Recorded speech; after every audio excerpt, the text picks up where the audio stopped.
Hey, part 2 of my disease, chronic obstructional disorder. So yeah, I finally got my diagnosis after it was, well, like 8-9 years, something like that, of not, and that was all of not being believed, even though I was having x-rays and they were looking at the markers and seeing nothing was moving. I was having scans and they could see it, but they still didn't believe it or want to believe it, or they just came up with all these different excuses and put me on more laxatives, more enemas, none of which worked. And I kept kind of falling through the net as well. Like I got admitted once and they said, we've got this new drug we want to try on you, and I found out I was pregnant. I'd done a pregnancy test that day and I found out I was pregnant with echo.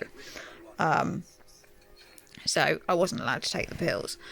And then, that's my 4-year-old.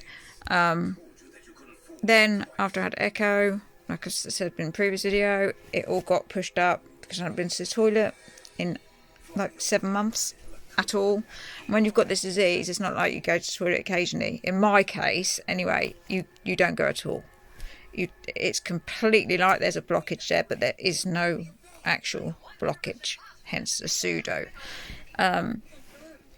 It took me so long to get my diagnosis, and it was a fight to get it. It was a struggle. Like I said, they can see it with their eyes, but they don't want to believe it. They don't want to believe you and you're not exaggerating it. They're going like, you must be going a bit. It's like, no, not going at all. So all I can say for people who might think they've got it is if enemas aren't working, if laxatives aren't working, you need to ask for the markers, to have the x-rays and see where the markers stop. In my case, I don't go to the toilet at all.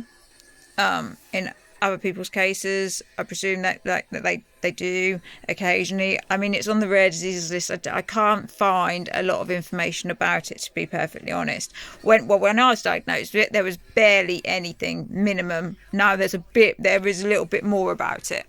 I mean, they're talking about bowel transplants now, which wasn't a thing. But yeah, it is hell. It's hell. You feel sick constantly. You don't have a day where you don't feel absolutely physically sick, which is horrible if you think how it is to feel sick and you have your mouth watering. That's every single day, every second of every day for me. If I eat anything more than a few nuts, I throw it back up with blood and stuff. But that's just because I throw up every day. Or if I eat, I'm on build-up shakes, but they're thick. I throw them up. I was on 5-cal shots, which basically just shots of fat. Couldn't stomach them. I was on these soup. In hospital, I was prescribed everything. I'm meant to be on a high-fat diet. I was prescribed, sounds silly, but I was prescribed custard pots in hospital, and stuff like that. High-fat diet, because I lost so much weight. I went down to under 4 stone. But it is hell. My rib cage started to collapse. Because it's just disintegrating everything, because I'm not getting any nutrients, I'm not getting anything. So the only thing I can do really is put me on a TPN, which I don't want to do, put a peg in, which I don't want. A TPN means that you've got a PICC line in and it goes very near your heart, and they literally pump nutrients, fats into it every day. So you're attached to a machine for 16 hours a day. They come and hook you up in the morning and do a blood test. They come and detach you like 16 hours later or whatever. The next day they come and hook you up again, and they've checked your blood test to see what nutrients you were lacking in that day, and then they come back and it's either a big bag of like white, it looks like lard, literally looks like, because it's fats, or it could be big bag yellow, and it has to be kept undercover because it's affected by light and stuff like that. I don't want that, because I don't want to be attached to a machine. So it's like, in my case, I'm flipping up whether it's bad that I can just take the pain basically, and feeling sick. The pain's horrendous. But yeah, in hospital they also tried anything that had a laxative effect. They put me on. I'm on strong antibiotics because obviously it could turn to sepsis any time. It could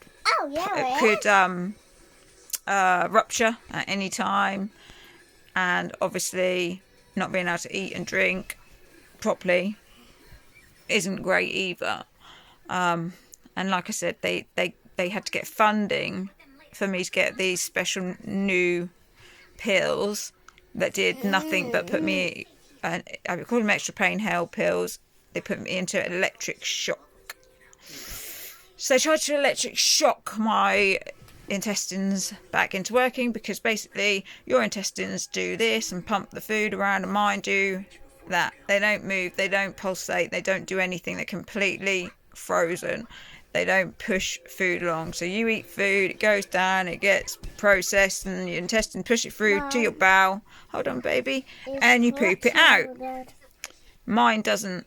Mine just goes in, gets to about here, comes back up again, or gets stuck.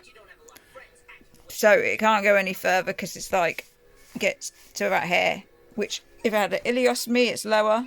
Ileostomy is higher than a colostomy, but it isn't getting even to that point where it'd come out.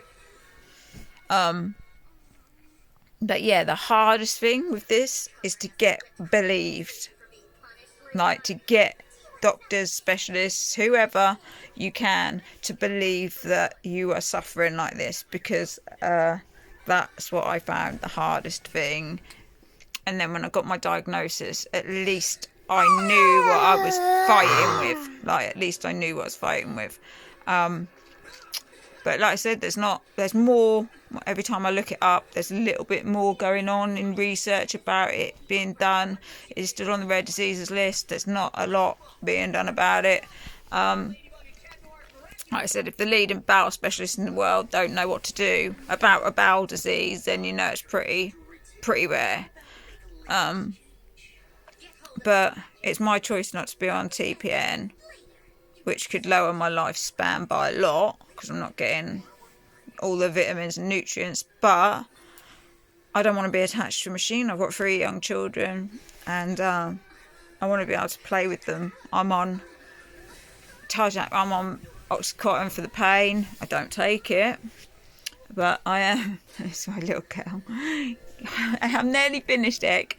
I'm on Oxycontin for the pain, but I don't take it. And my hand is red. Yeah. Hand is red. Hold on. I said. Sorry, Echo. I don't think I'm going to be able to do much more because Echo's awake and being a rogue, as you can see. Yeah, so I've got 3 young children, but if anyone thinks they've got this, please message me. Like I said, I'm doing this video because I got a message, a comment saying they didn't know if this was what they had, from watching one of my old videos, which were only 3 minutes long at the time. So I hope this is any help, but message me, please, if you feel free to message me, and I will try and help you. But hopefully these 2 videos I've just done will be a little bit of help in figuring out whether you think you've got it or not. I've had a couple of people reach out to me on here thinking they might have it, and they haven't. Like, they've messaged me later saying no, they haven't got this. It was something else, and that they've managed to be cured and everything's fine. But yeah, I'm still traipsing on with it. There she is. So yeah, please feel free to message me anyway. But I've tried to do these videos as best I can, which is hard because there's so much to it. It's not as simple as it seems. Anyway, I hope this has helped. Blah, blah, blah, blah, blah. Always be kind. And peace.